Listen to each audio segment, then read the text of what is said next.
মিরপুরের চিরচেনা সবুজ গালিচা এখন কিছুটা শান্ত। বিদেশের মাটিতে সিরিজ চললেও ঘরোয়া ক্রিকেটারদের কাঁধ থেকে নেমেছে ম্যাচের চাপ।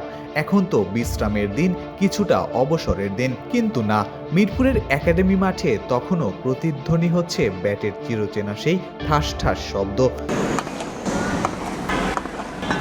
চারপাশের শূন্যতার মাঝে দাঁড়িয়ে যিনি একা একা ঘাম ঝরাচ্ছেন তিনি মুশফিকুর রহিম।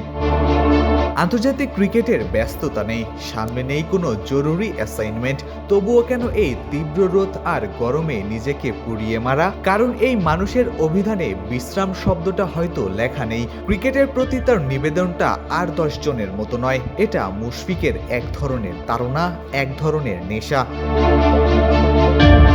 তরুণ ক্রিকেটাররা যখন ক্যারিয়ারের শুরুতে এসে খেই হারিয়ে ফেলেন কিংবা একটু সাফল্যের পর আড়ালে চলে যান, তখন মুশফিকুর রহিম তাদের জন্য সবচেয়ে বড় টেক্সট বুক।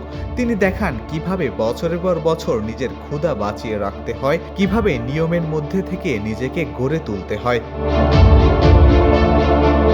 জিম্বাবুয়ে বধের মিশন শেষ হয়েছে, সাদা বলের ক্যারিয়ারও সমাপ্তি ঘোষণা করেছেন মুশফিক।